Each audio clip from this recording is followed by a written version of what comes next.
Welcome to The Explainer, the inner battlefield, collected, created, and presented by Pawan Talker. Imagine standing right on the edge of a massive, unavoidable decision. Your mouth goes dry, your heart hammers against your ribs. Every path forward seems to lead to disaster, and suddenly, taking action feels physically impossible. You are entirely trapped. This graphic highlights the specific anatomy of that collapse.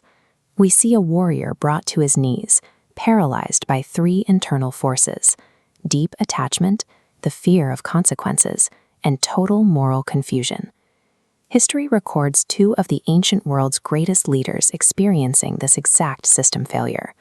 Arjuna, the legendary archer, dropped his weapon on the battlefield. Rama, the symbol of supreme strength, fell into a debilitating depression while in the forest. Even the most capable leaders hit a wall. When the weight of a decision becomes too heavy, the human mind initiates a complete shutdown. When we hit that wall, our brains protect us by writing a comforting narrative. Arjuna looked across the battlefield at his relatives and declared he was choosing peace. Rama, overwhelmed by the loss of his wife, let his grief consume him under the guise of love. They convinced themselves their breakdown was a sign of moral superiority. But notice the intervention captured in this visual. Krishna did not offer Arjuna a shoulder to cry on, he offered a challenge. Both Krishna and the sage Agastya diagnosed these heroes not with noble compassion, but with moha. It is cowardice and emotional delusion masquerading as virtue. External victory begins with the internal war against the ego, the antarman kayuth. To win that internal war, we have to recognize a flaw in how we perceive ourselves. It is as if we are wearing a virtual reality headset. We spend our lives identifying entirely with the digital avatar, panicking whenever it takes damage, forgetting that we are the ones sitting in the chair. This diagram strips away that digital illusion. It maps out the body as nothing more than a temporary, inert mixture of 5 elements: water, fire, sky, earth, and air. This physical form has no independent consciousness. It is a biological tool. Observe how this chart separates the physical body on the left from the Atman, the eternal soul, on the right. It is unborn, eternal, and indestructible. Mourning a temporary physical shell loses its logic. You are weeping over a worn-out coat. All human suffering begins with the ego's false belief that the temporary physical avatar is the true self. Understanding this intellectually is only the first step.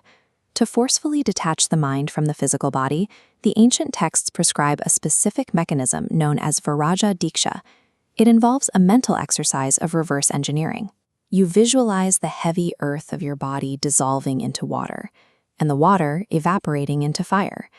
The fire disperses into the air, and the air expands into the infinite sky, until nothing of you is left. This image captures the physical culmination of that practice, the application of bhasma, or ash. Ash is the final pure substance. It cannot be burned any further. Smearing it on the skin is a daily reminder that your titles, your wealth, and your personal identity have been incinerated. This rejection of the ego is a tactical requirement for clarity. Stripping away personal bias allows for objective decision-making and precise, capable action. How do you lead and fight in the real world once the ego is removed? If you don't care about personal winning, why do anything at all? This flowchart provides the operational formula of karma yoga. The top arrow leads to pain, because action is tied to desire. The bottom arrow leads to liberation, because action is detached. You have the right to do work, but no right to the fruits of that work. The human brain usually ping-pongs between craving validation and dodging pain. Karma yoga stops this exhausting cycle.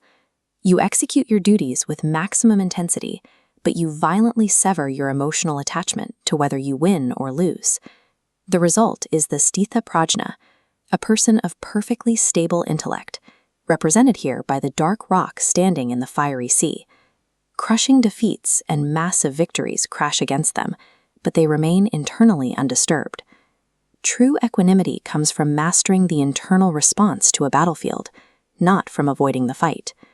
When you pull the camera back, a liberating truth emerges. the grand tapestry of time is already in motion. The universe will unfold exactly as it must, with or without your anxiety. You are not the author of this story.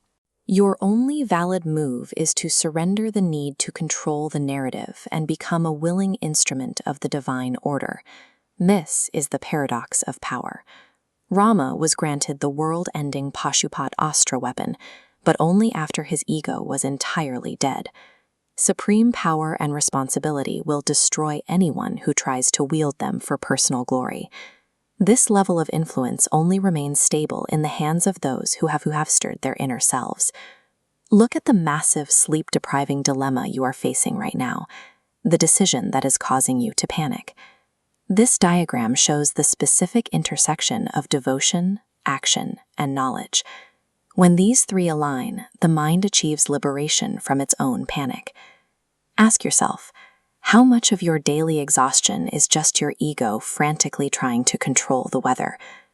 Drop the ego. Do the exact right thing in front of you. Entirely detach from the harvest and become the instrument. Wisdom collected, created, and presented by Pawan Thakur. Thank you for joining us.